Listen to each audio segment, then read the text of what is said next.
Gothacon, because today we're going to celebrate part 1 of Day of Spookification. Now, Day of Spookification is a very fun day because we're going to watch one episode of Scooby-Doo each day. Now, today we're going to watch my favorite episodes. We're not going to watch all the episodes. Now, they're going to be a surprise. So, Scooby-Doo is a well-loved character, but we're watching Spooky Mystery Incorporated because it is kind of spooky. Now, we're also going to read a book that I found out of the library. Diesel Tin Means Trouble. So, we're going to read that next because I'm kind of itchy and hot right now. Now, I just want to kind of introduce this morning Scooby-Doo and Shaggy. They're going to be with us and they're going to just kind of guide us of what is going to happen. But you'll probably know. Alright, so Scooby and Shaggy will be kind of assisting you in being healed. Because we're going to do a fun activity next time we're healed. Alright, we're going to do a project about creatures that fly next time. Because we're doing a creature from that thing that flies. Alright, so it'll be a surprise. All the episodes that we're going to be watching are going to be a surprise, okay? Now, another little reminder. We are going to have a celebration Friday night of a cookout. Now, it's not going to be a cookout like we're cooking outside, but we're going to be making some classic Tuscan meals and meats. Now we're going to be making steak alla fiorentina, which is steak with a herb and garlic rub. Chicken al triptychel, chicken al genovese with some hot with pepper flakes. And then we're also going to be making a little vegetable dish. Potatoes, carrots, and celery. So it'll be a very amazing meal, I hope, with Ginesta Verme. So Ginesta Di Verme will be with us with Millie Ann to make all those extravagant Tuscan dishes because it will be a feast. Now, there's not going to be other cooks, but she is inviting you to go on a cooking class so you can see it. Now, Scooby-Doo, did you hear that? And Shaggy, so if you want to learn about the Tuscan cuisine, you can go to the library. And then after, you can go to Ginesta Verme's kitchen. And she's going to have a class of students showing you how she makes all those dishes. Because I know some of you might not know how to cook. Alright? So, we're kind of just persuading you, alright, to go. Now, this will be the first year that we have a Tuscan, Italian cookout. So we're going to have a Tuscan one this year. Now we're going into the living room because we're going to watch Scooby-Doo Mystery Incorporated. Now come along.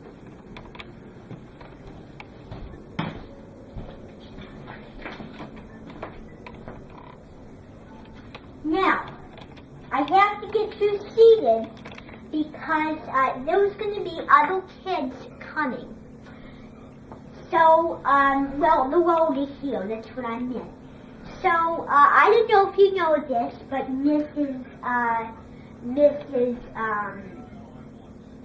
what's her name? Mrs. Bellbook's class is coming here to see Scooby-Doo. So she's going to be with us all through all the Scooby-Doo episodes. So she will be watching them because her class has always been passionate about the Scooby-Doo watching. So she's going to be watching Scooby-Doo Mystery Incorporated with us today and tomorrow. Alright, so we're going to be watching 4 episodes, and they're all surprises. I don't want to ruin it for you. Of Scooby-Doo classics, favorites is what I mean. So, everybody, you can find a seat, and if you want, you can sit on the couch, you can sit on the chair, whatever is best for you is fine. Just make sure to give each other enough space. You might have to share a chair because we don't have enough. You might have to be less protective.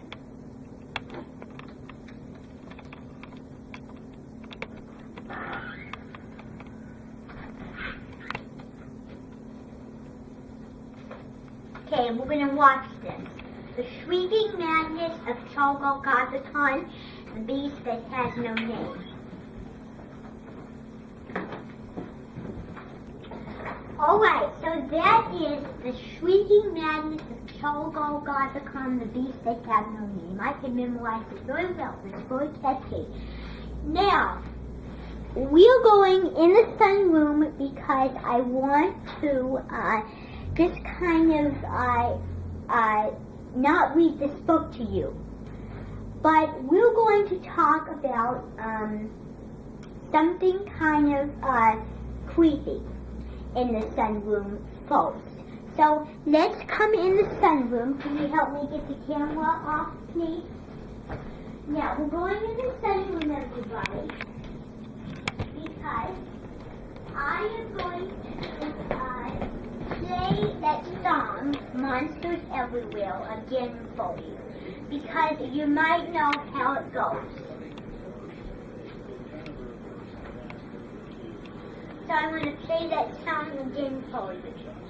Alright, so we're going to play that song, Monsters Everywhere.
Alright, so we are going to read this book, Diesel 10 Means Trouble. Well, I don't have it with me. Oh, here it is. So, we're going to read Diesel 10 Means Trouble, because this has a little bit to do with our Spookified Saturday. Alright, so we're going to read Diesel 10 Means Trouble. This book is not called Diesel 10 Means Trouble. This is a book named after a movie called Magic Railroad.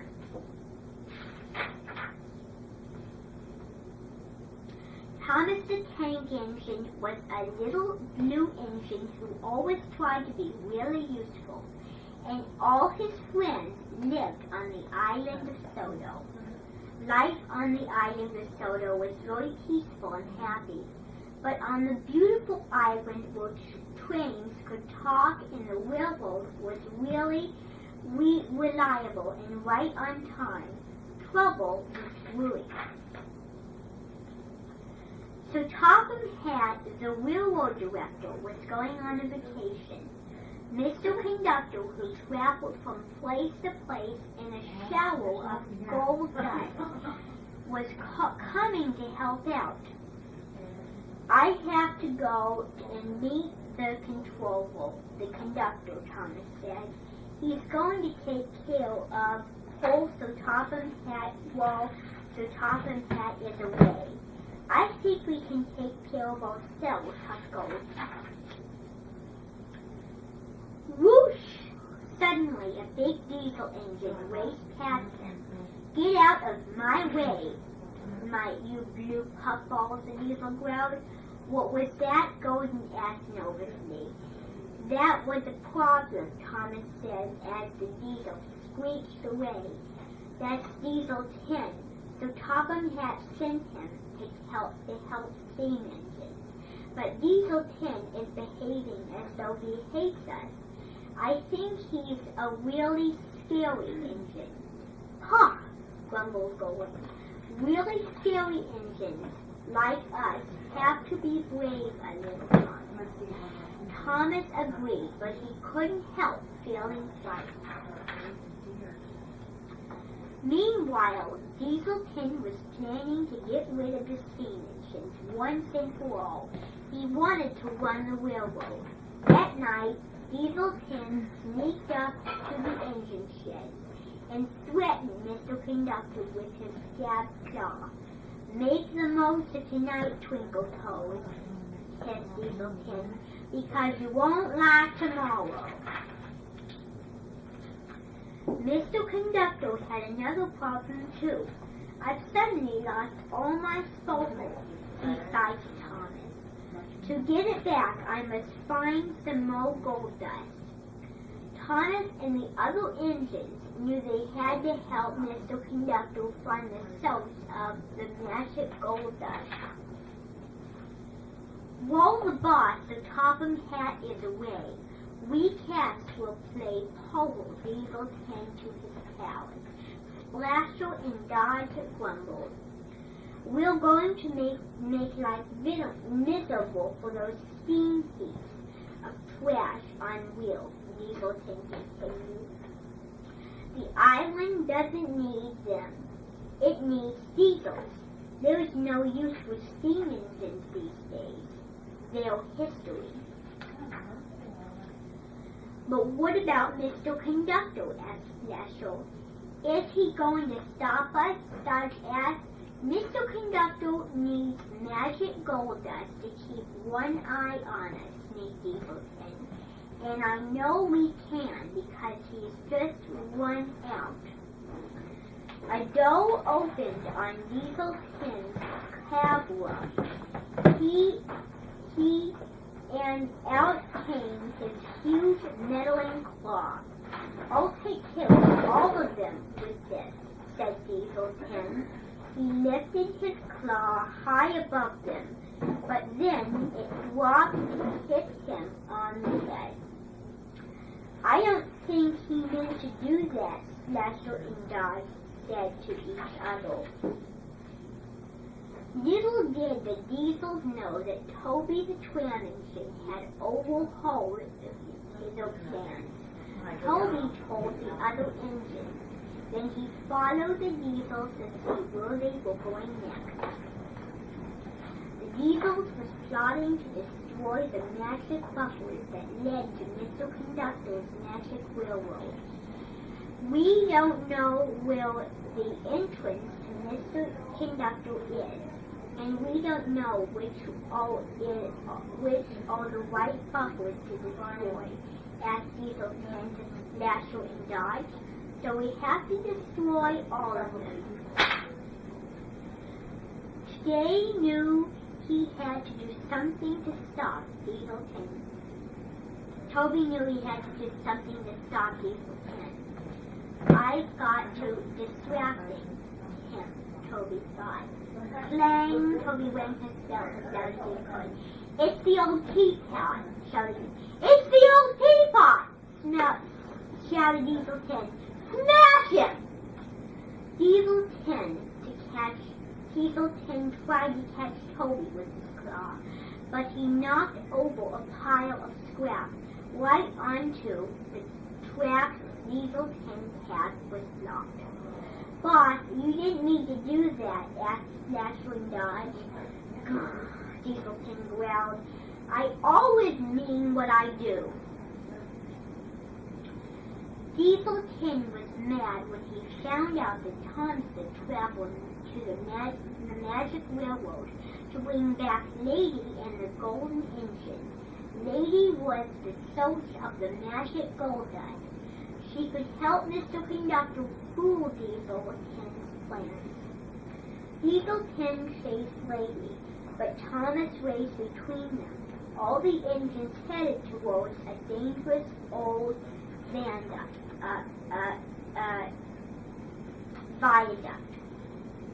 Bridge. Lady crossed the old viaduct.